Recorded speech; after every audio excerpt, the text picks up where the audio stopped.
यह है भगवान श्री कृष्ण के रण छोड़ बनने की कहानी। भगवान श्री कृष्ण का जन्म कंस का वध कर समस्त पृथ्वी लोक को उसके अत्याचारों से मुक्त कराने हेतु हुआ था।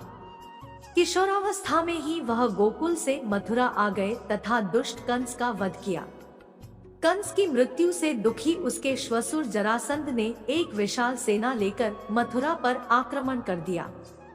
इस आक्रमण में उसके साथ शिशुपाल और काल्यवन जैसे शक्तिशाली राजा भी शामिल थे। जल्दी ही सेना मथुरा जा पहुंची और मथुरा की राजसभा में श्री कृष्ण तथा बलराम को सेना को सौंपने का संदेश भेजा गया। इस युद्ध को टालने तथा मथुरा के निर्दोष नागरिकों को बचाने के लिए भगवान श्री कृष्ण ने रातों रात वहां से सैकड़ों किलोमीटर दूर समुद्र में एक नई नगरी द्वारिका का निर्माण करवाया।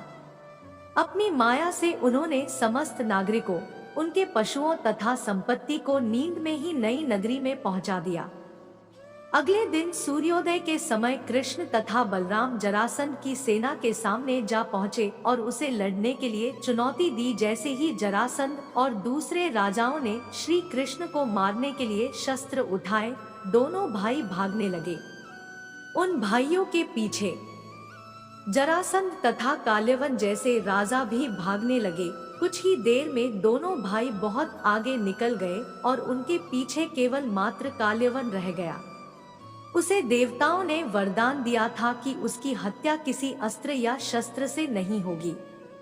ऐसे में वह निर्भीक था और लगातार कृष्ण का पीछा करते करते एक गुफा में जा पहुंचा। गुफा में राजा मुचुकुंद सो रहे थे, जिन्हें इंद्र देव ने वरदान दिया था कि जो भी उन्हें उठाएगा वह उनके देखते ही जलकर भस्म हो जाएगा। वहां पहुंचकर श्री कृष्ण ने सोए हुए मुचुकुंद पर अपना पीतांबर डाल दिया और स्वयं छिप गए।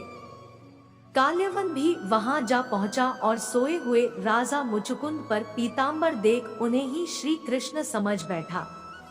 उसने मुचुकुंद को उठाने के लिए लात मारी, जिसके कारण उनकी निद्रा खुल गई और उनके देखते ही काल्यवन वहीं पर जलकर भस्म हो गया।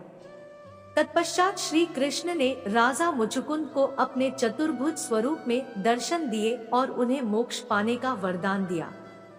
वहीं दूसरी ओर जरासंध और बाकी राजा पूरी तरह से खाली मथुरा देखकर वापस लौट गए। भगवान श्री कृष्ण चाहते तो स्वयं भी काल्यवन और अन्य अधर्मी राजाओं का वध कर सकते थे, परंतु देवताओं के दिए वरदान का मान रखने के लिए ही उन्होंने काल्यवन को राजा मुचुकुंद के हाथों मरवाया। इसी तरह बाद में जरासंध का वध पांडु पुत्र भीम के हाथों करवाकर भूधरा का भार कम किया। इस कहानी के बाद भगवान श्री कृष्ण के नाम के साथ हमेशा के लिए रण छोड़ जोड़ दिया। भगवान श्री कृष्ण की इस कहानी से सीख मिलती है कि अनावश्यक ताकत का प्रदर्शन नहीं कर बुद्धिबल से काम लेना चाहिए। इस तरह हम अपनी शक्ति को खर्च होने से रोक सकते हैं और बड़े से बड़े संकट का भी सामना कर सकते हैं।